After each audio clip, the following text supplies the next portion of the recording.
J'aimerais vous parler d'un point dont je pense qu'on parle assez peu, c'est ce qu'on appelle la cogitative. La cogitative, ça vient de la philosophie d'Aristote et de saint Thomas.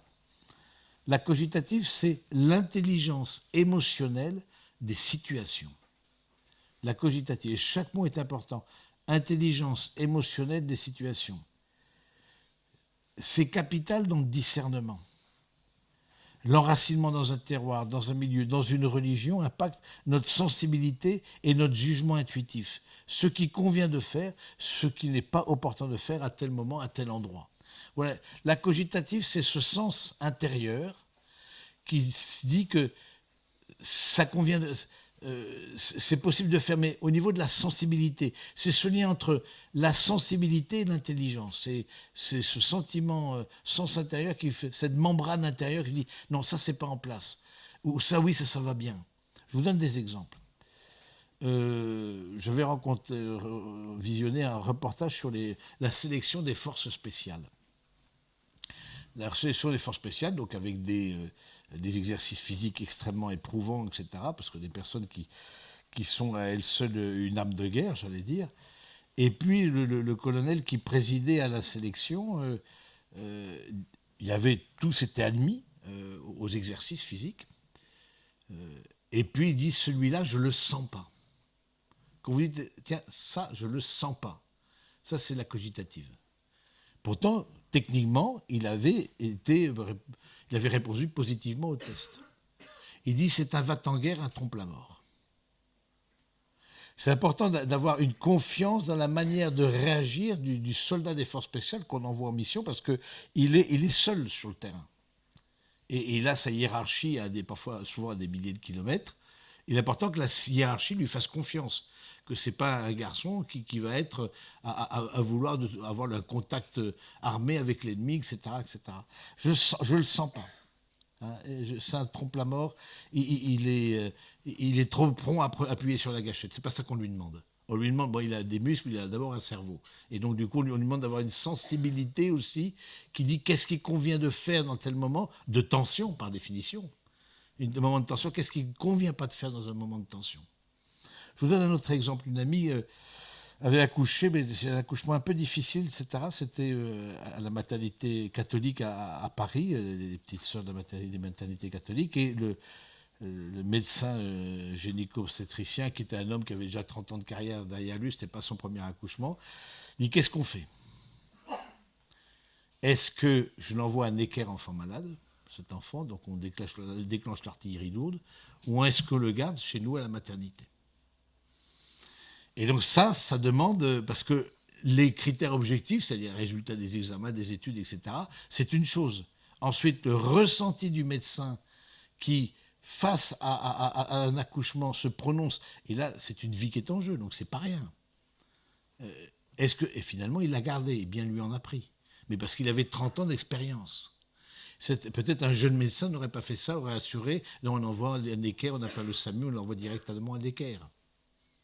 Oui, donc l'expérience façonne aussi notre cogitative, la manière de voir qu'est-ce qui convient de faire, qu'est-ce qui convient de pas de faire, qu'est-ce qui est pertinent de faire, mais c'est au niveau de la sensibilité. S'il y a un de vous qui se pointe ici en maillot de bain, par exemple, bon, pourquoi pas? Bon, il fait beau, mais c'est vrai que c'est pas intuitif. Je veux dire, on se dit, tiens, c'est étonnant. Et...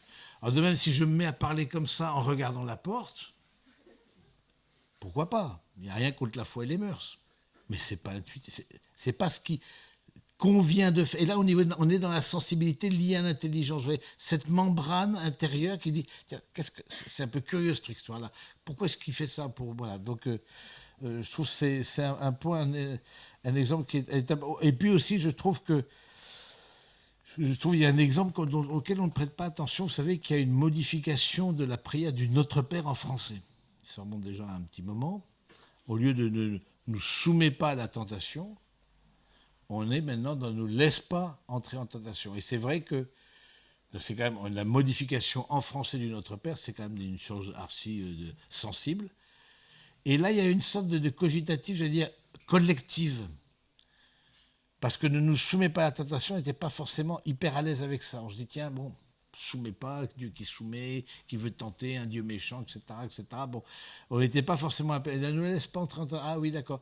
Et du coup, alors que c'est un sujet archi sensible, en plus liturgique, donc on rajoute encore une couche dans la sensibilité, dans le côté un peu parfois excessif des réactions. Moi, j'ai entendu aucune protestation. Si vous, de votre côté, vous avez entendu des réactions, etc. Et c'est vrai qu'en liturgie, par exemple, je me souviens au moment du Covid, on s'était lancé dans les messes en Facebook Live. Bon, évidemment, comme on n'y connaît rien, ça a bugué. Et donc, moi, je célèbre, etc. J'étais derrière l'autel du Seigneur, t'es comme ça, etc. Et tu vois le frère qui stop, on n'a plus de connexion. On n'a plus de... Putain, mais qu'est-ce que tu fais? Je veux dire, on n'a plus de connexion. Tu regardes ton missel, il n'y a pas la cage. On n'a plus de connexion, je veux dire, forcément. Donc, alors, et là, qu'est-ce qu'il convient de faire? On est beaucoup dans... C'est la cogite. Soit je dis, le silence, dans la tradition catholique, il y a des temps de silence, alors qui ne sont peut-être pas au même moment, ou qui ne tombent pas forcément au même moment, au bon moment, parce qu'il faut, il y a des temps de silence qui sont pensés aussi dans la liturgie. Tu dis, attendons que le frère retrouve la connexion, il soit le frère connecté. Ou alors tu dis non, la liturgie est éternelle et majestueuse, et elle embarque Internet et le frère au sémaphore. Je veux dire, c'est parce que tu dis, on avance dans la liturgie, connexion, nous ne sommes pas liés aux connexions. Nous sommes connectés avec le ciel et à la transcendance, n'est-ce pas? Quelque chose de beaucoup plus pertinent. Mais ça, les questions de liturgie, à 80%, c'est des questions cogitatives. Des questions problématiques.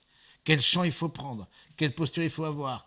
Il y a des personnes, et là on voit peut-être le côté plus psychorigide, d'autres pas, par exemple dans le choix des prières, pour les enterrements, etc. Il y a une prière qui s'appelle je suis dans la chambre d'à côté, ou un truc comme ça. Je ne fais pas beaucoup d'enterrements, etc. Mais il y a une prière, je suis dans la chambre d'à côté, etc. Voilà. C'est une prière où le défunt parle, etc. Bon. Il n'y a pas de dimension de Dieu dans ce texte-là. Alors certains disent, non, ça ne parle pas de Dieu, et ça n'a pas de place dans les enterrements, à l'église. Bon.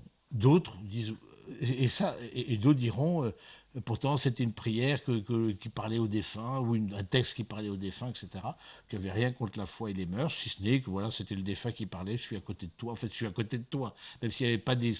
Et d'autres vont se rigidifier, un peu côté plus rigide, en disant oui, ça ne parle pas de Dieu, donc ça n'a pas sa place dans la liturgie à l'église. Ouais, oui, si c'est pas contre Dieu, contre la foi et les mœurs, pourquoi on l'exclurait? Oui. Et donc, beaucoup de tensions liées à la liturgie sont liées aussi à ces questions émotionnelles, à ces gestions des émotions. Hein, et donc, qu'est-ce qui va faire que je vais percevoir telle situation comme utile ou nocive, bonne ou mauvaise? Et ce qui est intéressant dans cette cogitative, c'est au croisement des 5 sens. C'est ce toucher intérieur qui nous fait ressentir si nous sommes en danger ou en confiance. C'est ce qui fait qu'on peut dire d'une personne « je ne la sens pas », je ne peux pas lui faire confiance.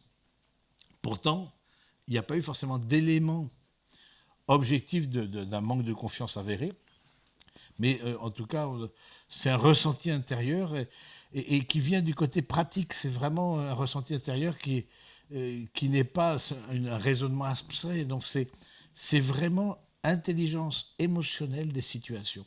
Et ça, je pense que c'est quelque chose qui est intéressant de travailler. Un autre point, c'est l'inégalité d'esprit liée à l'imagination.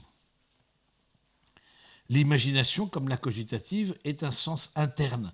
Quand on parle sens interne, ça se différencie des sens externes. Sens externe, c'est la vue, l'ouïe, l'odorat, etc.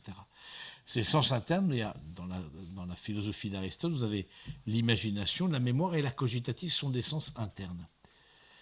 C'est au fond cette capacité de sortir du réel, l'imagination. Et c'est cette capacité qui appartient à la volonté. Vous pouvez imaginer une ville avec des remparts fortifiés. Il y en a que c'est du Technicolor. C'est un film en 3D même, leur imagination. Ils ont tellement de détails, etc. Mais c'est quelque chose qui dépend de la volonté. Ce qui est intéressant de ce que dit Aristote, c'est pas de l'ordre du ressenti des 5 sens. Vous ne pouvez pas dire quelqu'un ne me touche pas. C'est pas possible. Quand le toucher est sollicité, forcément, vous sentez les choses. Quand l'ouïe est sollicité, alors vous pouvez vous mettre un casque sur la tête, mais du coup, vous obstruez le sens. Mais quand vous laissez le sens libre d'agir, vous pouvez dire « j'entends pas ». Vous ne pouvez pas dire « je ne vois pas ». Hein, en revanche, on peut imaginer ou ne pas imaginer.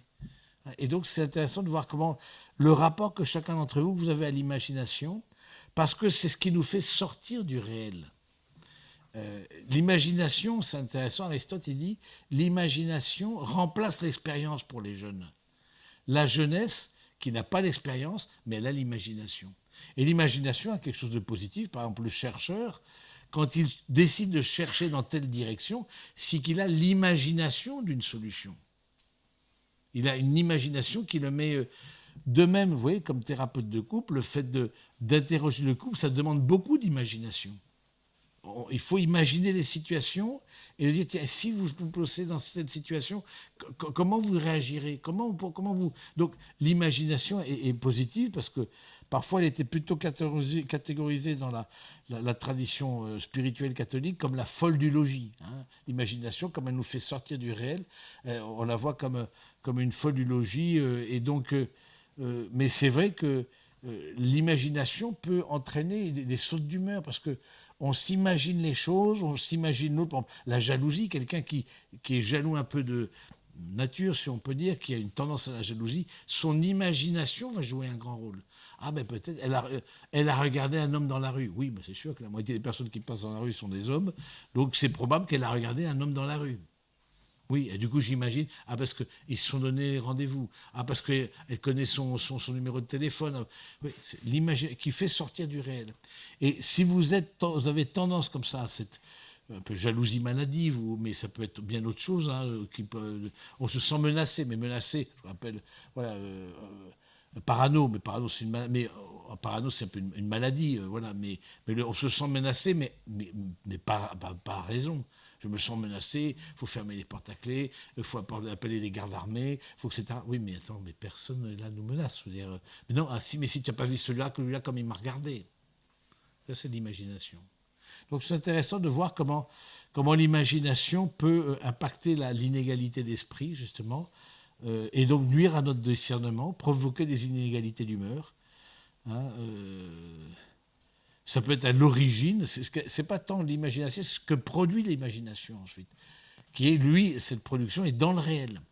Donc interrogez-vous quel rôle vous avez avec vos imaginations, parce que c'est en lien avec l'égalité d'humeur, l'égalité d'esprit.